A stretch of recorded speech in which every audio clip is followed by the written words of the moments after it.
আসসালামু আলাইকুম প্রিয় দর্শকবৃন্দ, কেমন আছেন সবাই?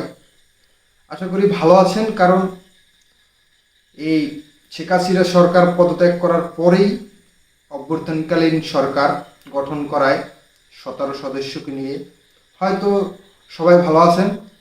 কিন্তু এর ভিতরে বিদেশগামী প্রবাসীদের উদ্দেশ্যে আমি একটা কথা বলতে চাই। বিদেশগামী যারা প্রবাসী আছে তারা এয়ারপোর্টে এখন বর্তমানে ফ্লাইট পাচ্ছে না। ফ্লাইটের জন্য তারা টিকিট ক্যান্সেল হয়ে যাচ্ছে, ভিসা বাতিল হয়ে যাচ্ছে, তাদের যে ভিসাগুলো মেয়াদ উত্তীর্ণ হয়ে যাচ্ছে। প্রবাসীরা এদেশের একজন সম্পদ। প্রবাসী এদেশের রেমিটেন্স যোদ্ধা।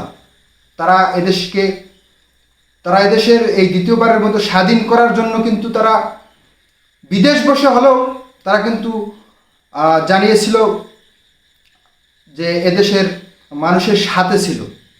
তারা রেমিটেন্স না পাঠিয়ে আওয়ামী লীগ সরকারকে কিন্তু পদত্যাগ করাইছে, তারাও কিন্তু এর একটা অংশ। কিন্তু তারা রেমিটেন্স পাঠিয়ে দেশের বর্তমান যে পরিস্থিতি খুবই খারাপ। রেমিটেন্স যদি তারা না পাঠায় তাহলে কিন্তু এদেশের অর্থনৈতিক সংকটে রয়েছে বর্তমানে, সেটা কেমন করে। তাই প্রবাসীদের দিকে একটু নজর ও খেয়াল দিতে হবে। তারা এয়ারপোর্টে অনেকেই আটকা পড়ে আছেন। বিভিন্ন রকম প্রবাসী যে প্রবাস যাওয়ার জন্য প্রবাসী কেন্দ্র সব কিছু আসলে গঠন নিয়ে আসার জন্য এই অন্তর্বর্তীকালীন সরকারের কাছে আমার অনুরোধ। অন্তর্বর্তীকালীন সরকার এদেশের জন্য নতুন সরকার গঠন করেছে। আলহামদুলিল্লাহ, তারা ইনশাল্লাহ দেশকে একটা সুন্দর এবং সুন্দর পরিবেশ নিয়ে আসবে, এদেশকে গণতান্ত্রিক একটি দেশ হিসেবে গড়ে তুলবে, এটাই আশা কাম্য। এবং প্রবাসীদের দিকে সংবাদকর্মী ভাইদের কাছে আমার অনুরোধ, প্রবাসীরা এয়ারপোর্টে হয়রানি হচ্ছে কিনা আপনারা একটু তাদের দিকে লক্ষ্য রাখবেন।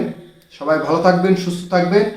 পরবর্তী ভিডিও পেতে অবশ্যই এই চ্যানেলটি সাবস্ক্রাইব করে রাখবেন। সবাই ভালো থাকবেন, সুস্থ থাকবেন।